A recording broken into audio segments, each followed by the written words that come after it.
za zany no olympiana voalohany sy vehivavy voalohany nitantana an'io comité io teo anivon'ny UNESCO nanomboka tamin'ny 1978 ny foronany.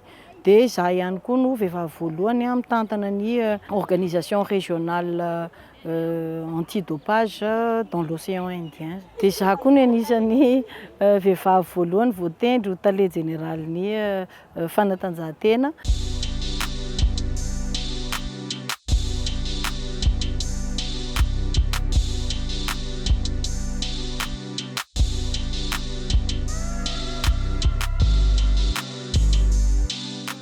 Zava-dehibe ny fanatrehana lalao olimpika satria tsara marina fa ny lalao olimpika zany no fifaninanana iraisam-pirenena avo indrindra amin'izay fifaninanana rehetra.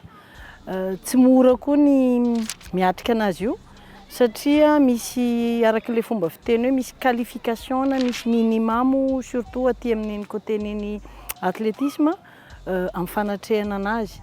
Dia ho anahy manokana zao tamin'ny 2000 nanao ny Jeux olympiques ny Sydney, dia 2004 nanao Jeux olympiques ny Athènes, dia ireo rehetra ireo dia qualification officielle daholo. Nahavita an'ireo minima ireo zany hoe hatramin'izay zany ny compétition rehetrarehetra natrehako na ny Jeux olympiques na ny championnat d'Afrique na ny Jeux de la francophonie dia minima daholo, ny fatratrarana minima daholo zany nanatrehako anazy.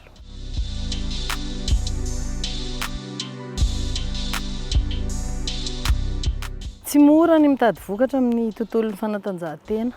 Ny voalohany anatin'izay aloha dia ny hoe volonté anao le manao anazy zany aloha, satria raha tsy misy an'izay le volonté, tsy misy an'le fikirizana dia tsy tafavoaka mihitsy zany.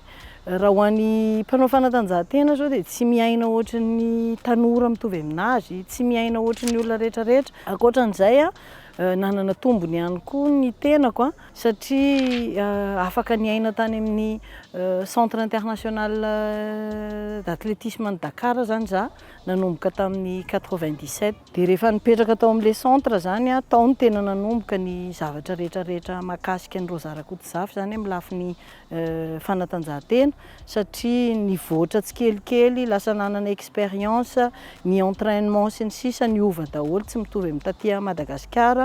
Ianao manana suivi ary ny tombony ngeza be koa misy programme de compétition isan-karazany zany izay atao.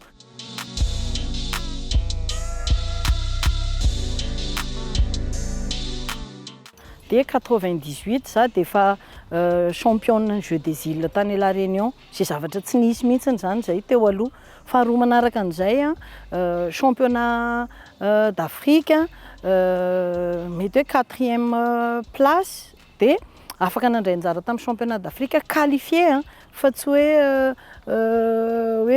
nalefa par wildcard na nalefa fotsiny comme ça.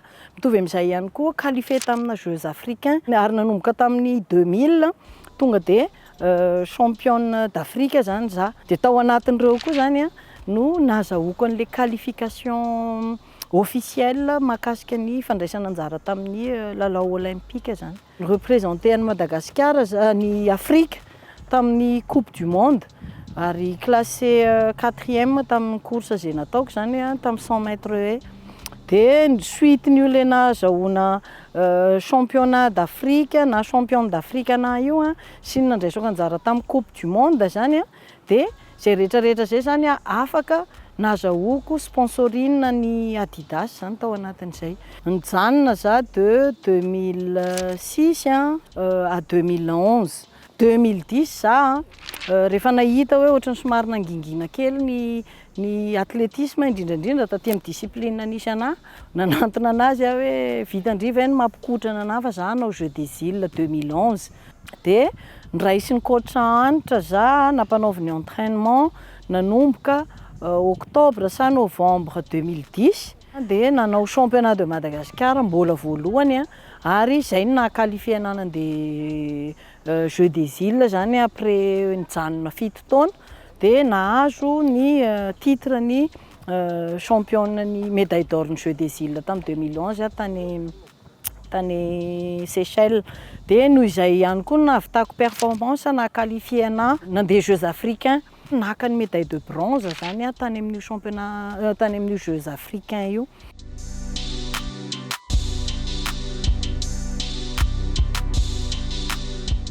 Zay aloha dia efa nofin'ny mpanao fanatanjahantena rehetra tsy ankanavaka zany hoe handray anjara amin'ny lalao olympique zany.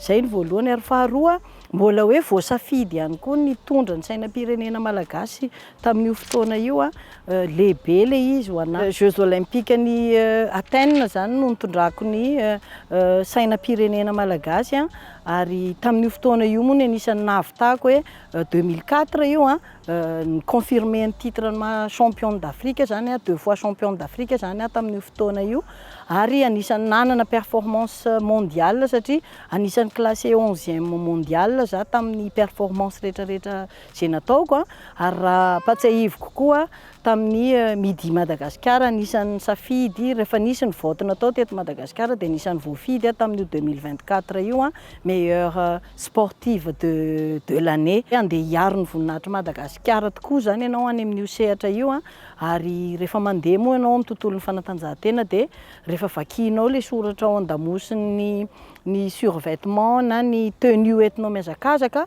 tsy ireo zara-kodizafy mihitsy no misoratra ao afara ao fa tonga dia Madagascar fierté zany hoe mibaby mitondra ny Madagascar hoentina omena voninahitra amin'ny sehatra avolenta toy ny hoe lalao faninanana raisam-pirenena rehetra ambonin'ny zavatra rehetra ny lalao olympique zany.